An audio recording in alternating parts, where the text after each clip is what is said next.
¿Qué tan viable es generar 10,000 pesos mensuales a través de las inversiones? Buscar una estrategia de flujo donde recurrentemente con tu portafolio de inversión vaya recibiendo esta cantidad. ¿Es viable o es un sueño descabellado? Y es que si ya sigues este canal, sabes que hay estrategias de inversión reguladas que cumplen diferentes objetivos. Unas de ellas son para crear un potencial de crecimiento vía apreciación y hay otras que son para dar flujo. Y de hecho, algo que es bastante normal es contar dentro de nuestras inversiones con las dos. Hay muchos inversionistas que tienen ambas, no están peleadas.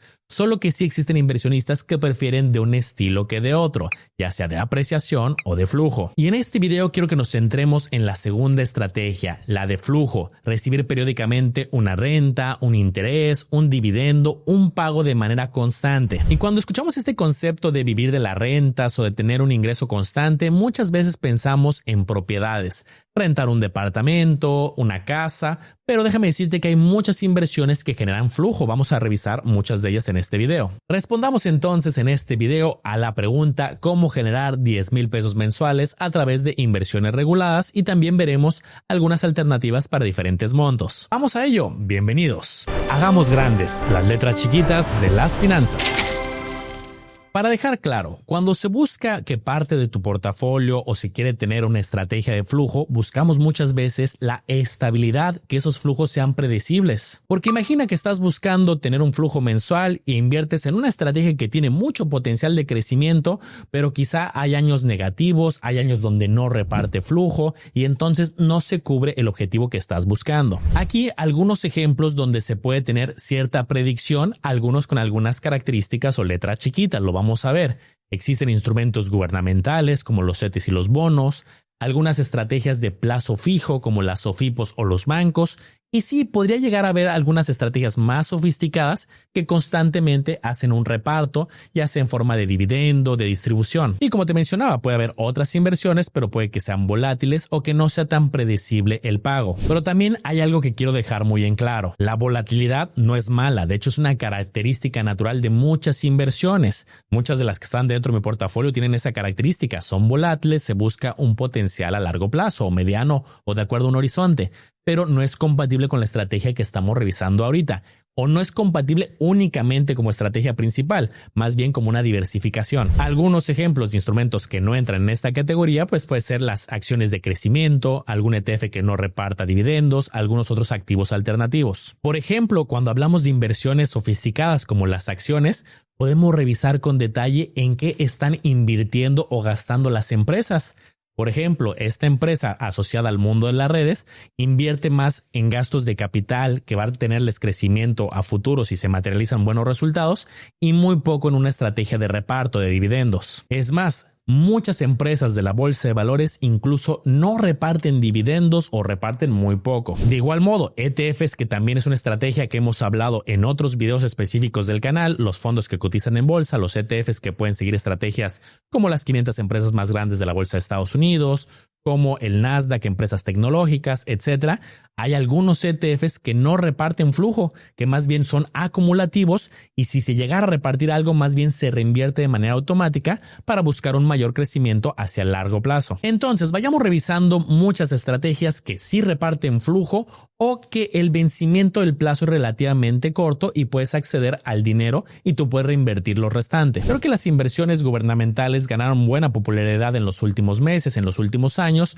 Uno, porque es de las inversiones consideradas de menor riesgo, se puede comenzar a invertir en muchas de ellas desde 100 pesos y la lógica es muy sencilla. Por ejemplo, en el caso de los CETES, tú escoges uno de los 5 plazos que se manejan, solamente son estos, desde 1 mes hasta 2 años y te ofrecen una tasa de rendimiento que está anualizada, que al momento de grabar el video ronda entre el 7 y el 7.89. Y si bien los CETES como tal no reparten un flujo, pero al ser un plazo relativamente corto, al vencimiento que te entreguen tu capital más la ganancia, pues podrías de ahí tomar una parte y lo demás reinvertirlo. Y algo importante es que no tienes que juntar de golpe toda la cantidad equivalente para ganar los 10,000 pesos mensuales. Puedes empezar con cantidades menores. Un ejemplo, alguien que comience a invertir 15,000 pesos y los deje reinvirtiéndose constantemente directamente en CETES directo, bueno, con las tasas actuales que estábamos viendo, tendría el equivalente para ganar sus primeros 100 pesos mensuales. Es un camino largo, todavía le falta mucho, pero va comenzando a recibir flujo. Ahora, te soy honesto, algo lo mejor es aprovechar el interés compuesto. Puedes tú bien retirar ese flujo que te estás creando o más bien empezar a recibir esta ganancia pero no retirarla, dejándola reinvirtiéndose. Y algo que también vale la pena aclarar desde el principio antes de explicar a detalle este efecto compuesto y ver una tabla con diferentes montos y cuánto podrías aspirar, es que las tasas van cambiando en el tiempo en esta y muchas estrategias que vamos a revisar. Veamos por ejemplo los CETES. En este año ya veíamos que rondan un poco por encima del 7%. El año pasado y el antepasado llegaron a estar en el 10, 11 punto y tantos. Y aquí te dejo muchos años de historia. Hay años donde la tasa de rendimiento de los CETES es mucho más baja, tirándole un 3%, tenemos años del 6, del 7, del 10, del 11. Si tú te vuelves un inversionista de largo plazo que constantemente va utilizando estos instrumentos a lo largo de los años, efectivamente va a haber años más buenos que otros en cuanto al reparto de flujo. Y a ver, asumiendo una tasa promedio, ni las más altas ni las más bajas, vamos a decir un 6%, ¿cuánto necesitarías tener de capital invertido con una tasa de rendimiento del 6% para tener el equivalente a un flujo mensual de 500, de 1000, de 2500, 5000, etc.? Aquí tenemos varios ejemplos. Ahora la revisaremos a detalle, pero ¿te acuerdas al principio que revisábamos la analogía de comprar una casa, un departamento y veíamos algunos que tenían costo de 2 millones, 3 millones, 4 millones o más? Piensa en casa, por ejemplo, si tuvieras un departamento de 2 millones, ¿cuánto aspirarías a tener de renta mensual? Claramente depende de la ubicación y dependen muchos factores, pero llévate una idea en promedio. Quédate con el dato que hayas pensado en mente allá en casa, ahorita lo retomamos este concepto, pero observa cómo para tener una renta significativa de 5,000, 10,000, 15,000 pesos mensuales, pues requieres también una cantidad elevada. Que ojo, cuando vas empezando no es que esté mal, también vas a tener un ingreso mensual que poco a poco puede ir creciendo con el tiempo, pero también es un tema de constancia. Y sé que los que siguen el canal de hace rato me van a decir, sí, Manolo, pero los CETES ahora están muy castigados, en este momento encuentras otras alternativas en el mercado que pueden tener más riesgo, acuérdense que mayor riesgo, mayor rendimiento, pero son reguladas, cuentan con un seguro de protección, por ejemplo, las SOFIPOS. Y aquí algunos nombres de algunas populares, como el caso de Nu, de Didi, Finsus, Story, etc. La lógica, ya la sabes, es más o menos parecida, tienes un rendimiento conocido desde el principio, con reglas claras de el plazo. Pero hay una realidad. Al momento de grabar este video a inicios del 2026, muchas de ellas también ya se han ajustado a la baja, incluso algunas acercándose a CETES o por debajo. Entonces es de estar cazando algunos plazos muy específicos o promociones temporales que lanzan. Observa esta tabla, vemos como muchas rondan entre un 6 y un 8%, aunque la lógica es que deben de pagar más que CETES porque se debe de compensar el mayor riesgo que ahorita mencionábamos. Y algo que es importante es que un pequeño porcentaje por encima, es decir, un 1% adicional, hace una diferencia importante en cuanto a la cantidad que tienes que tener juntada para tener un flujo mensual. Hace unos momentos, por ejemplo, lo calculábamos con un 6% anualizado. ¿Qué pasa si le subimos un solo punto porcentual al 7%? Observa cómo el capital necesario baja significativamente para muchos de los plazos. Aquí tienes la misma tabla. El ingreso mensual que se generaría o el equivalente con este capital necesario a una tasa del 7%. Vemos casos desde 85,000 y para un flujo mensual de 10,000 sería poco más de 1,714,000 pesos. Y sí, estoy consciente que en este momento encuentras algunas SOFIPOS con tasas promocionales, que si del 14, del 15, del 16%, lo malo que muchas de ellas están limitadas a una cantidad, sobre los primeros 10,000 o 25,000. En este momento estamos hablando de una estrategia de flujo más integral que requeriría cantidades mayores. Ahora, una estrategia que tiene dos componentes de potencial de apreciación y además de reparto de flujo a través de las distribuciones, los reembolsos de capital que realizan, son fibras. Si no estás muy familiarizado con este concepto, recuerda que es un instrumento que puedes adquirir a través de una casa de bolsa, se adquieren los certificados y son, digamos, paquetes, así como los ETFs o los fondos que compras un instrumento y tienes exposición a muchas inversiones, aquí tienes exposición a diferentes propiedades, beneficiándote de las rentas.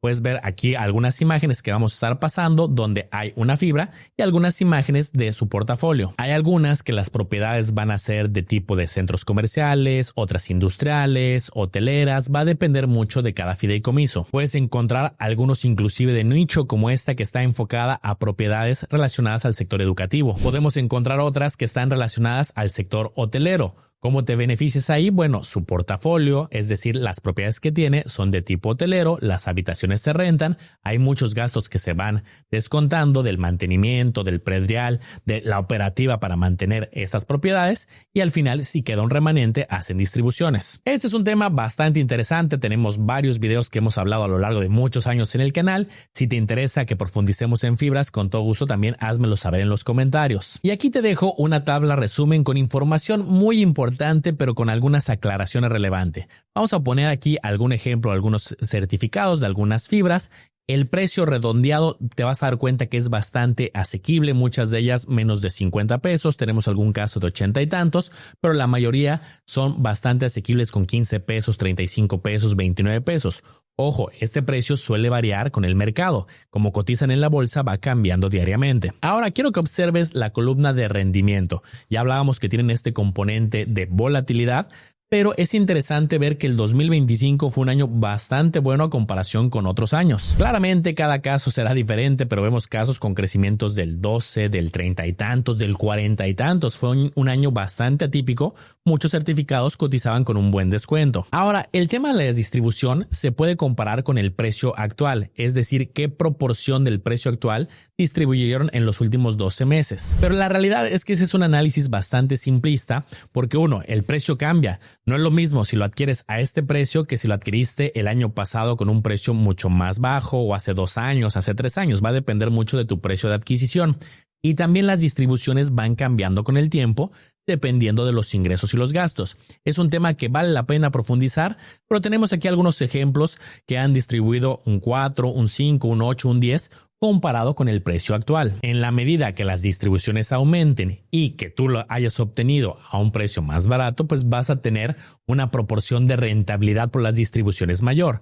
¿Qué pasa si, por ejemplo, se mantuvieran constantes las distribuciones y el precio sube? Bueno, esta proporción bajaría. Por eso será normal que encuentres en discusiones quien dice, oye, la rentabilidad que estoy teniendo en mis distribuciones de fibras es muy buena, superior al 10%. Y otras personas que digan, no, la mía es cercana al 5%, porque aquí sí depende mucho de la estrategia, del momento, de cuál es tu portafolio, de las perspectivas hacia el futuro de las distribuciones. Ahora, un caso parecido. Los dividendos. Hay empresas que también suelen distribuir parte de sus ganancias. La lógica de muchas empresas es reinvertirla en las mismas empresas, ellos lo hacen de manera automatizada, los directivos, y entonces que la empresa crezca y que el precio de tu acción también crezca. Pero hay acciones caracterizadas por repartir dividendos. Una analogía curiosa, las empresas que tienen mayor madurez, que ya tienen varios años consolidándose en el mercado, suelen ser las que más distribuyen. Empresas de relativamente reciente creación o que son muy intensivas en reinvertir para crecer, como las tecnológicas,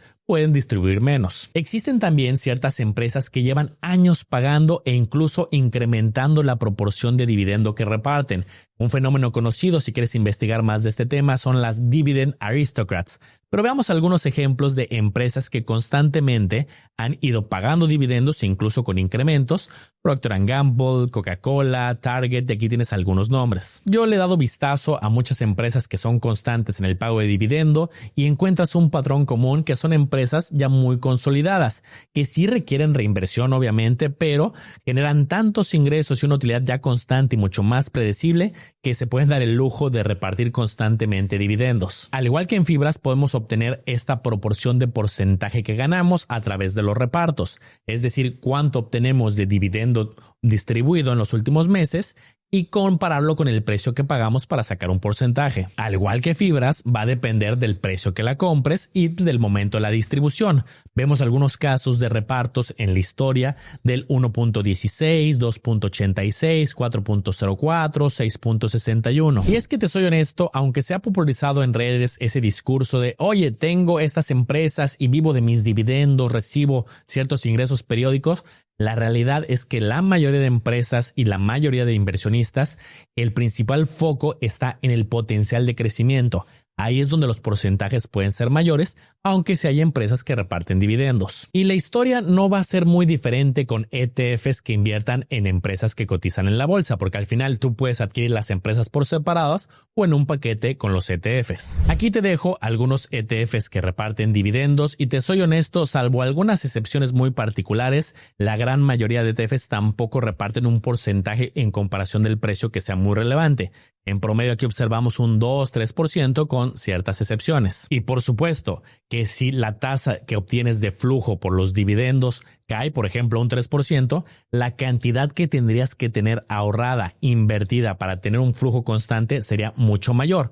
Pero insisto, también debemos de observar el potencial de crecimiento. Aquí no estamos enfocando solamente en las distribuciones, porque tanto en fibras, acciones y ETFs hay que considerar ambos mundos, la distribución y el potencial dependiendo del precio de entrada y tu precio de salida cuando lo vendas. Ahí es donde uno puede decir, oye, sí, me repartió 2%, 3%, 5% al año, pero en los últimos años creció un 58%, ahí es donde juntamos las dos cosas. Pero algo adicional que se puede hacer es que te puedes crear tus propios dividendos a través de un buen manejo de la venta de parte de tu capital conforme va creciendo. Vamos a suponer una persona que tiene ya un plan muy establecido de inversión. Comenzó con 50,000 pesos, va aportando 2,000 pesos al mes y va creciendo el portafolio a lo largo de los años. Y dice, oye, yo quiero un dividendo del 5% anual, pero mi estrategia es más de crecimiento, pero necesito este flujo por alguna razón. Ya sabemos que lo mejor es dejarlo correr por el tema del efecto compuesto,